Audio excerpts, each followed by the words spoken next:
Fit-taqsima tagħna llum ser tlaqqana mal-Kavallier Sydney Borg, President Nazzjonali tal-Kamra Maltija Awstraljana tal-Kummerċ. Chev Sydney Borg is the National President of the AMCC. Sid, the association has been established for a while, but it really was reinvented just recently. Yeah, it was. I mean, the AMCC is one of the oldest, in fact, bilateral chambers in Australia, representing European countries, and was formed just over 25 years ago.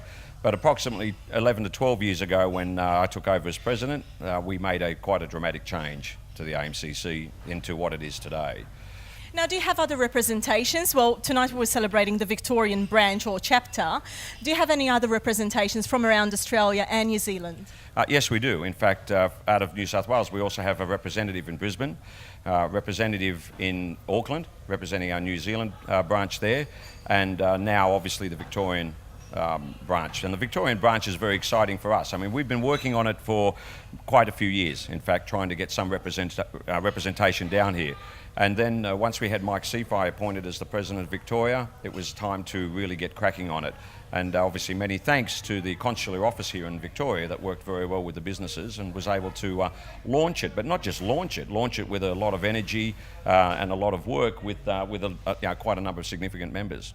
And what kind of services does the AMCC offer to its members? Services, I mean, it's a good question because, to be fair, everyone that wants to join the AMCC always asks the same thing. You know, what do we get out of being a member of the AMCC? Now, being a member of the AMCC isn't so much what you get out, what you get out of it. It's more to do with what you put into it. You know, we say, look, just think about what you'll get out of it, but or what by what you put in. But as in relation to services, what services do we provide? We're still a bilateral chamber, so we still have a very, very, very good contacts with the government of Malta, with the Borsa, which is the Chamber of Commerce there, and with Malta Enterprises, of which we are in fact an agent representing Malta Enterprises. So our relationship back in Malta, I would say, is first class. Why is that a benefit to members? Obviously, from a membership point of view, they've got direct access through us, so we can introduce them to Minister of Foreign Affairs, Minister for Trade, the universities, education markets, whatever market they want to be in, and look at facilitating the opportunity of doing trade. The second point of what the AMCC offers, of course, is what we call networking, which everyone else has, and it's a very important function. Being a bilateral chamber wasn't enough for the AMCC to grow, because the distance between Malta and Australia obviously creates an issue in relation to trade. So it was more important for us to say, look, don't just look at what we can do for Malta, and this was the significant change we made 12 years ago, is to do what we can do locally between ourselves. Really big hurdle to jump over, because traditional Maltese of the old, what I call the old school, very reluctant to do business with each other. I'd like to call us the younger generation, but we're not now. But that next generation and then the generations following us, clearly we needed to have that change of mindset so that everyone is happy to do it. If I know Paul Sanders is a solicitor and I know Joe Borg's got packaging and so forth, I want to be able to use them rather than go, with all due respect to them, go to a Greek or an Italian when I can deal with the Maltese. And even if the Maltese is going to charge me a little bit more, I'd still rather do with the Maltese. So the networking was very critical, and we said, look, don't look at what you pay from a membership fee or what you hope to get out of it. But if everyone networks with each other and everyone supports each other, then it'll be a successful chamber. So that was a key change in the philosophy of where we used to be. Before it was just trade offshore. Now it's trade within. The third one, which is critical, which is something that I'm proud to say I actually created, was within the EABC, which is the European Australian Business Council.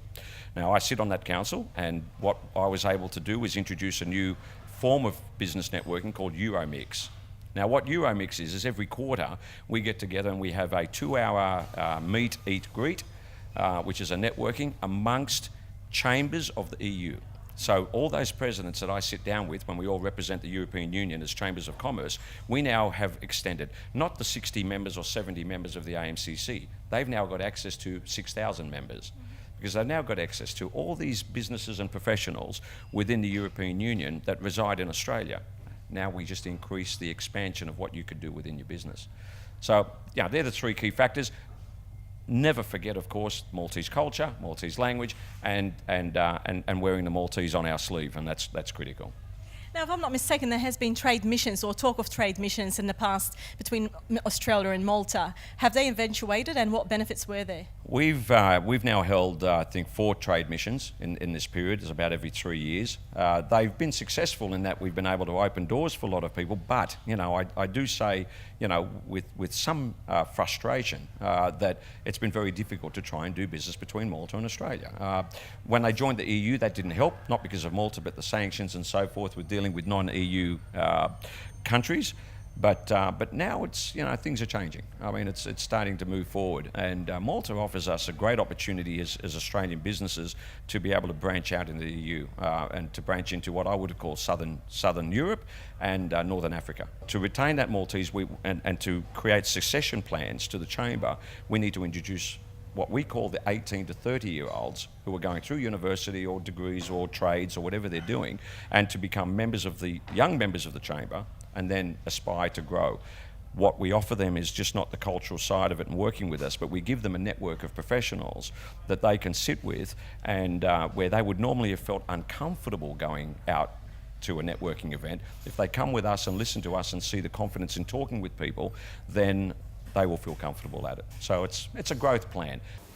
U b'dik l-aħħar taqsima ġejna fit-tmiem programm ieħor ta' Maltese DownUnder. Filwaqt li nirringrazzjawkom tal-attenzjoni tagħkom, infakkarkom li tistgħu tagħmlu kuntatt magħna permezz tal-email maltesetv@gmail.com kif ukoll minn fuq il-paġna tagħna fuq Facebook Maltese DownUnder. Jiena Marlene nixtieqilkom is-saħħa u niltaqgħu l-ġimgħa d-dieħla fl-istess ħin.